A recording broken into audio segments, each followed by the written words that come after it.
इमाम सज्जाद अलैहिस्सलाम ने इरशाद फरमाया कि जब हज़रत नूह अलैहिस्सलाम कश्ती बना रहे थे तो एक मोमिना बूढ़ी औरत रोज़ अल्लाह के नबी के पास अपनी गठरी लेकर आती और कहती कि ए अल्लाह के नबी, कब ये कश्ती रवाना होगी। बस हज़रत नूह अलैहिस्सलाम फरमाते कि अभी देर है। वो औरत शाम तक बैठी रहती और फिर उठकर चली जाती। एक दिन हज़रत नूह अलैहिस्सलाम ने फरमाया कि ए औरत जा, जब जाना हुआ तो तुम्हें बता दिया जाएगा। ये औरत वापस चली गई और इंतज़ार करने लगी कि कब नूह बुलाएंगे।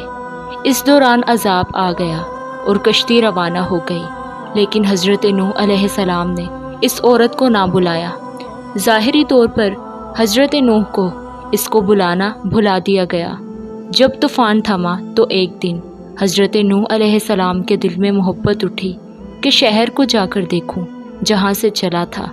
बस वहां आए और करीब जाकर देखा तो एक झोंपड़ी में दिया जल रहा था।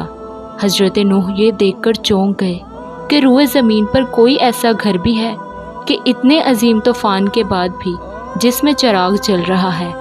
बस उन्होंने वहाँ तकबीर बुलंद की तो वो औरत सामने आ गई और कहने लगी कि या नबी अल्लाह, क्या कश्ती तैयार है, चलें। बस हज़रत नूह ने हैरत से उसको देखा और कहा कि रुको बुढ़िया, क्या तुम्हें कुछ भी पता नहीं चला। बस वो कहने लगी कि या नबी, क्या पता नहीं चला। आपने कहा कि इतना बड़ा सैलाब आया, बारिश आई, तुम्हें कुछ भी पता ना चला। बस वो बुढ़िया कहने लगी कि या नबी अल्लाह, बस एक दिन बादल गरजे थे और कुछ हल्की सी फुहार पड़ी थी। बस हज़रत नूह हैरान होकर आसमान की तरफ देखने लगे और कहा कि ए मेरे अल्लाह, ये क्या माजरा है।